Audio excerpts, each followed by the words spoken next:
আসসালামু আলাইকুম সবাইকে। আশা করি আল্লাহর রহমতে আপনারা সবাই অনেক ভালো আছেন। আমার বারান্দা বাগানের একটা ছোট আপডেট নিয়ে আসলাম আজকে।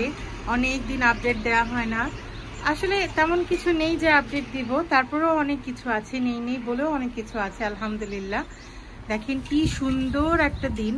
তবে গতকালকে রাত থেকে এমন বাতাস দিচ্ছে, বাতাসে একদম সব পাতা টাতা ছিঁড়ে নষ্ট হয়ে যাচ্ছে। আমি যদি দেখাই, দেখেন বাতাসের কারণে প্রতিটা স্পিনেচের পাতা দেখেন কি অবস্থা হয়ে গেছে।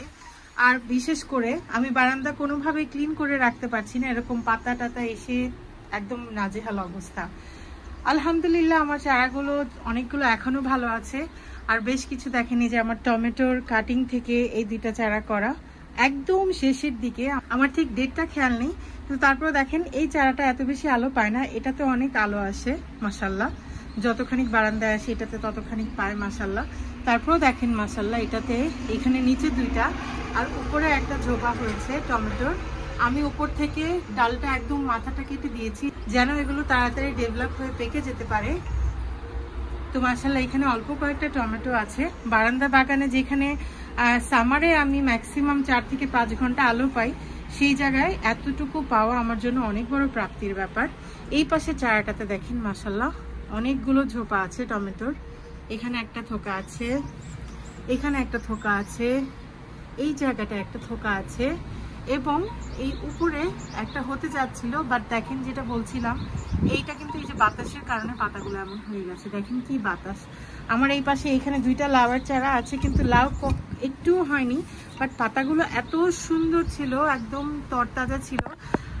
কিন্তু এই 2 দিনের বাতাসে সব দেখেন, এগুলো কিন্তু ঠান্ডায় না, এগুলো বাতাসে নষ্ট হয়ে গেছে একদম। অনেক বাতাস, এতটা বাতাস। তো আমি ভেবেছিলাম যে একটু লাউয়ের চাটনি, লাউয়ের পাতার চাটনি করব, সেটার হলো না। যাই হোক আলহামদুলিল্লাহ, আল্লাহ যেটা কপালে রেখেছেন সেটাই হয়েছে।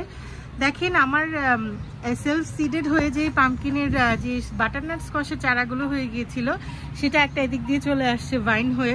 আমি না একদম ভাইন দিয়ে এরকম করে ঢেকে আছে, আমি বারান্দাটাকে ক্লিন করছি না সেজন্য, কারণ কিছু কিছু জিনিস এখনো আসছে হচ্ছে, আসার আলো দেখলে আর ভালো লাগে না কোনো কিছু নষ্ট করতে। সো দেখেন এখানে একটা বাটারনাট স্কোয়াশ, ওইটার পরে আরেকটা ছোট্ট একটা হয়েছে, এটা আমি সেদিন পলিনেট করে দিয়েছিলাম, ওইটাকে আজকে করে দিয়েছি। তো ইনশাল্লাহ দেখা যাক যদি কিছু হয়। আলহামদুলিল্লাহ আমার কলাবতীর ফ্লাওয়ার সব মরে গেছে, পিছনের ফুলের চারাগুলো এগুলো সব ঠিক আছে, এই ফুলের চারাটাও ঠিক আছে আলহামদুলিল্লাহ। এই যে ঠান্ডায় আস্তে আস্তে হয়তো, আমি জানি না এটার কি হয় ঠান্ডাতে, তারপর দেখা যাক কি হয়, ফ্লাওয়ারগুলো আসে কিনা। এখানে আমি একটা প্ল্যান্টারে দেখেন কিছু যে স্পিনেচ যে রেইনবো চার্ট যেটা, সেটা ছিটিয়ে দিয়েছিলাম। তো এগুলো মাশাল্লাহ দেখেন ছোট ছোট চারা বেরিয়েছে। এই একটা প্ল্যান্টারে আমি কিছু ধনিয়া পাতার বীজ ছিটিয়ে দিয়েছিলাম, আলহামদুলিল্লাহ এটা থেকেও মাশাল্লাহ অনেকগুলো বেরিয়েছে। আর এই প্ল্যান্টারটাতে আমি কিছু রসুন, গত বছর আমি যে সামনের জায়গা থেকে আমার যে অবশিষ্ট রসুনগুলো ছিল সেগুলো আমি তুলে রেখে দিয়েছিলাম, সেই রসুনগুলো আমি এইখানে লাগিয়ে দিয়েছি, এখনো মাথা তোলেনি। সো দেখা যাক কি হয়। আমার যে এখানে রানার বিনসের যে চারাগুলো ছিল এত সুন্দর ছিল, কিন্তু দেখেন বাতাসে পাতাগুলোর কি অবস্থা হয়ে গেছে, মানে চেনা যাচ্ছে না, ফুল টুল সব ঝরে একদম নষ্ট হয়ে গেছে। তারপরেও দেখেন আমি এগুলোকে গাছগুলোকে নষ্ট করছি না। এই যে রানার বিনস হয়েছে মাশাল্লাহ, কি সুন্দর রং দেখেন আলহামদুলিল্লাহ।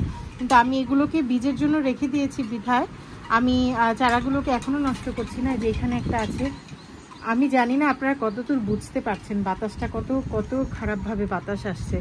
এই যে এখানে একটা আছে, এই দুইটা বেশ লম্বা হয়েছে,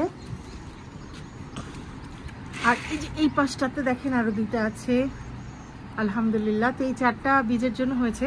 আমার ছেলে গতকালকে দেখাচ্ছিল, হঠাৎ করে দেখেন এটা কিন্তু এটা নষ্ট হচ্ছে, এটা ছোট অবস্থাতেই এই যে রংটা, এই রংটা ধরে গেছে, এটা আর ডেভেলপ হবে না। এই জন্য ছোট ছোট অনেকগুলো দেখেন, অনেকগুলো আছে।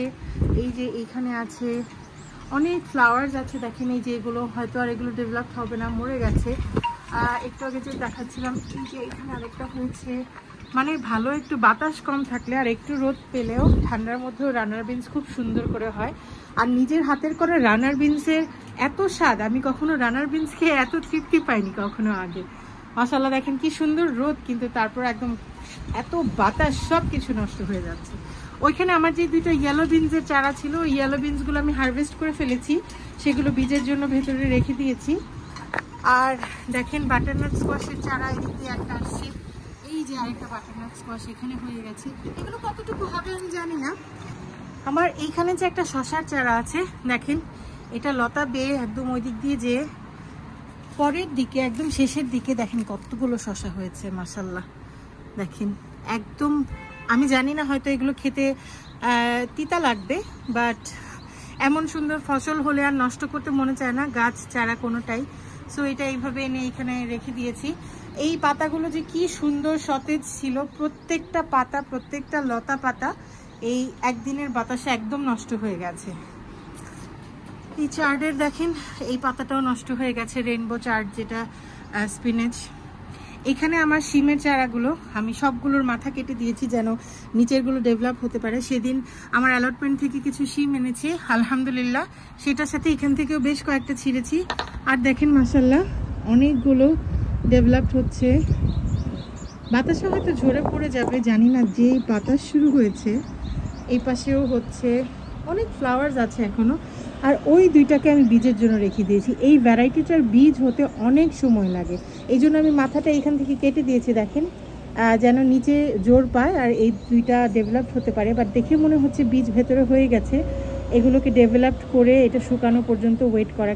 কিন্তু দেখেন এই শিমটা অনেক বড় বড় আর অনেক মোটা মোটা মোটা হয়, চ্যাপ্টা প্রকৃতির, আর সহজে শুকায় না। সো এই শিমটা আর অনেক প্রোডাক্টিভ। এটা আমি ইবে থেকে বীজটা নিয়েছিলাম। এটার জাতটা আমি জানি না, কিন্তু দেখতে অনেকটা ইস্কাটু এর মতো। সো হয়তো বা তাই হবে, বাট যাই হোক, আলহামদুলিল্লাহ ফর এভরিথিং। দেখেন এই যে এখানে শিমটা বেশ বড় হয়েছে, ছোট ছোট বীজ ভেতরে হয়েছে, কিন্তু এগুলো ডেভেলপ হতে অনেক সময় লাগে। এই জাতটা কিন্তু বেশ বড় বড় হয় এবং খেতে বেশ মজা। দেখেন বলতে বলতে একদম অন্ধকার হয়ে গেছে, এই মাত্রই রোদের আলো ছিল। আজকে আমার ভিডিওটা এই পর্যন্তই। আশা করি আপনাদের কাছে ভালো লেগেছে। আমাদের জন্য, আমাদের ফ্যামিলির জন্য অনেক দোয়া করবেন। আপনাদের জন্য অনেক দোয়া রইল। আসসালামু আলাইকুম।